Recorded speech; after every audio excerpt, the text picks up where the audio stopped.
भाजपा के दो पहलू हैं, एक आरएसएस ओवैसी और मोहन भागवत, दोनों चचेरा ममेरा भाई है। दोनों भाजपा के लिए काम कर रहे हैं, भाजपा के पैसा के से काम कर रहे हैं। लगा रहे हैं भाजपा वाले कि वो आप महागठबंधन नहीं जीती है, अनंत सिंह जीते हैं। अनंत प्रत्याशी नहीं मिला, उधार को ले आए मांग के।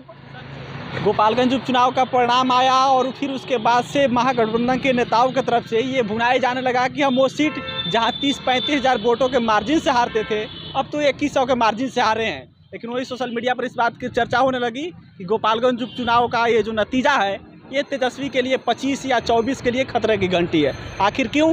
क्योंकि ये कहा जाने लगा सोशल मीडिया पर कि जो EMI समीकरण का EM भाग है वो कहीं ना कहीं छिटक रहा है और वो कहा जा रहा है कि असदुद्दीन वैसी की तरफ झुकने का डर है। इसी पर बात करने के लिए हमारे साथ कांग्रेस प्रवक्ता राजेश राठौर मौजूद हैं। हम इनसे बात करते हैं कि इस पर इनका राय क्या है। सर ये बताइए, आप लोग गोपालगंज नहीं बचा पाए, वहाँ तेजस्वी के हेलीकॉप्टर उड़ रहे थे, फिर भी आप लोग नहीं बचा पाए। तेजस्वी वहाँ इमोशनल कार्ड खेलने की कोशिश की है। देखिए, सर्वप्रथम तो मैं मोकामा और गोपालगंज के तमाम मतदाता मालिकों के प्रति आभार व्यक्त करता हूं, जिन्होंने एक जगह हमारे प्रत्याशी को जिताया और दूसरी जगह जहां 2020 में मात्र 36,000 वोट दिए थे, आज 70 के पास ले गए हैं। इसलिए हम भारतीय जनता पार्टी को सबक के रूप में लेने के लिए कहते भी हैं कि जो उम्मीदवार पिछले बार जहां मेरा 40,000 से हारा था, वहाँ लाख इमोशनल कार्ड के बाद, लाख सहानुभूति के बाद उनके प्रत्याशी मात्र 2000 वोट से जीत पाए तब, जबकि कुछ ही दिन पहले सुभाष बाबू जो पूर्व मंत्री थे, वो लंबे बीमारी के बाद उनका देहावसान हो गया था और भारतीय जनता पार्टी के पास कोई उम्मीदवार नहीं मिल रहा था। उनके बच्चे को नहीं लड़ाया गया, उनके विधवा को लड़ाया गया ताकि सहानुभूति वोट बटोर पाए और उस सहानुभूति के आधार पर मात्र 2000 से वो जीते हैं। लेकिन 24 और 25 भारतीय जनता पार्टी के लिए बड़ा कठिन होगा। अब मोकामा में तो उनका प्रत्याशी भी नहीं था।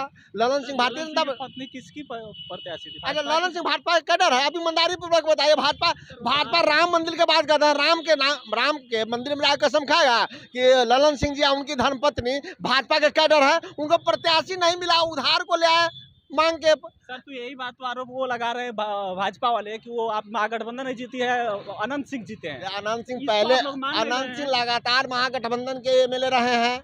अब उनको माननीय न्यायालय ने वंचित रखा तो उनकी धर्मपत्नी लड़ी, लेकिन ललन सिंह कब भाजपा में रहे हैं, कब एनडीए में रहे हैं? यही बात वो लोग आरोप लगा रहे हैं भाजपा वाले कि अनंत सिंह जीते हैं, छोटे सरकार जीते हैं, ना कि महागठबंधन जीती है। छोटे सरकार पहले भी विधायक थे, एक बार नहीं बार विधायक थे, कई बार महागठबंधन के विधायक रहे, लेकिन भाजपा के कौन कैडर वहाँ था मोकामा में जब चुनाव लड़ता? तो उधार पे तो प्रत्याशी लाते हैं। हाँ, इस मानते हैं कि ललन सिंह जी की धर्मपत्नी ने बड़ी मुस्तैदी के साथ चुनाव लड़ा और ललन सिंह इससे पहले भी लड़े थे, कम अंतर से हारे थे।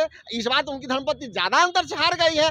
तब भी उधार के प्रत्याशी भी इनके टिकट पे जाते हैं तो पहले से कम मत पाते हैं। सर गोपालगंज पर आ जाइए। गोपालगंज पे आपने बोला कि सर 2100 के मार्जिन से हारे हैं, 24 वाल जीत रहे हैं। जो वहाँ से वैसी के प्रत्याशी थे अब्दुल सलाम, वो 12,000 करीब वोट पाए और बता रहे हैं कि ये तो अभी टेलर है, 24 और 25 में दिखा देंगे हम लोग की हैसियत क्या है।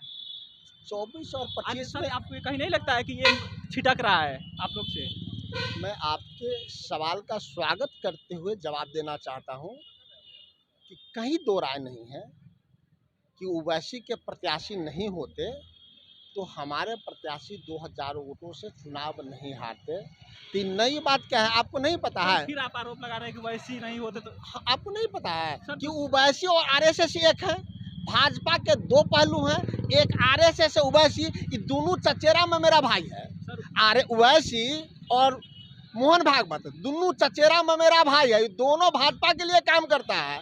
इससे पहले वो सीमांचल में किया था, अब गोपालगंज में किया है और जनता समझती है 24 और 25 में दोनों को भक्त मच्छर छोड़ाएगी। उसी सीट पर, उसी गोपालगंज सीट पर तेजस्वी के मामा लड़े साधु यादव, 8,000 के करीब वोट पाए, 8,000 से अधिक पाए। तो फिर वो भी उनका जो 8,000 वोट था उनमें से 2,000 आ सकता था। उनके मामा पिछले बार भी लड़े थे, काफी मत लाए थे, कम हो गया ना। तो तेजस्वी जी के वोटों में कोई कमी नहीं आई, बढ़ोतरी आई है। कांग्रेस पार्टी और आरजेडी और माले 2020 में भी चुनाव लड़ी ना, और मैं इसको स्वीकारता हूँ कि मात्र 36,000 हमें वोट आया और आज 70 के पास हम चले गए हैं। हाँ, ओवैसी का फैक्टर आया तो सब जानता है कि देश में भाजपा के दो दलाल हैं, एक भागवत है, दूसरा ओवैसी है, जिसमें कहने की क्या बात है। अब ओवैसी का भकमच्छर छूटेगा 24 और 25 दोनों में। वो भाजपा के पैसा के से काम कर रहे हैं। जिस राज्य में उनका पैदाइश है, जिस राज्य में उनकी पार्टी है, उस राज्य में पूरे राज्य में लड़ ही नहीं रहा है और देश में घूम घूम के लड़ रहा है। नहीं पता है कि भारतीय जनता पार्टी के पैसे से ओवैसी लड़ रहा है, ओवैसी पे खर्चा भारतीय जनता पार्टी को हो रहा है, ओवैसी भारतीय जनता पार्टी को जिताने के लिए चुनाव लड़ता है। सर्वविदित है, और सीमांचल भी है, गोपालगंज भी है।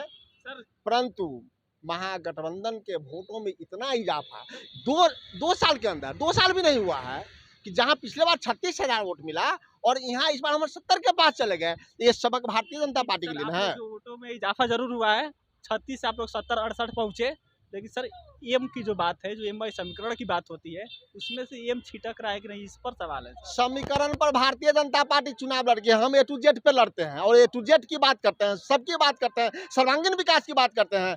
एजेंडे पे, जात पे, धर्म पे, मस्जिद पे, गुरुद्वारा पे ये सवाल भारतीय जनता पार्टी से पूछेगा, ओवैसी से और मोहन भागवत और भारतीय जनता पार्टी से। क्योंकि ओवैसी को आप भारतीय जनता पार्टी से अलग नहीं मानिएगा। भारतीय जनता पार्टी और RSS का हार्ड कोर वर्कर ओवैसी है। सर तो उन्हीं के 4 विधायकों को तो आरजेडी में शामिल किया गया कुछ दिन पहले। उनके विधायकों को पहले लगा कि ओवैसी अच्छे आदमी हैं।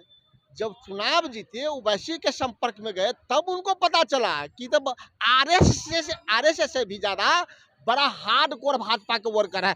RSS से भी बड़ा एजेंट ही भारतीय जनता पार्टी का है। मोहन भागवत से भी ज्यादा hard core Bharatiya Janata party का। इसलिए उनके विधायक मेरे पास चले आए। कौन मेरे नीति और सिद्धांतों पे ना आए, जबरन तो लाए नहीं। मेरे नीति सिद्धांत को स्वीकार करके इस गठबंधन में आए और ओवैसी के नीति सिद्धांत को दरकिनार किया, क्योंकि उनका नीति और सिद्धांत भारतीय जनता पार्टी के सिद्धांतों के अनुरूप है। चलिए ठीक है, तो हमारे साथ थे कांग्रेस के प्रवक्ता राजेश राठौर, और इन्होंने बताया कि गोपालगंज का जो परिणाम है वो हम A to Z के एजेंडे पर लड़ रहे हैं, ना कि एम आई समीकरण पर है। और ये जरूर ये बात सही है कि एम थोड़ा सा अगर ओवैसी की तरफ नहीं जाता तो कहीं ना कहीं वहाँ जो महागठबंधन के उम्मीदवार थे मोहन प्रसाद गुप्ता, उनको जीत मिल जाती। यानी कि आरोप लगाया असदुद्दीन ओवैसी पर कि वो भाजपा की बी टीम है, जो पहले से आरोप लगातार चलता आ रहा है। बाकी इस पर आप क्या सोचते हैं, आप कमेंट करके बताइएगा। कि दीपक खड़े हैं, मैं आपके साथ सिकंदर अली, आप बिहार में से देख रहे थे। बहुत बहुत धन्यवाद।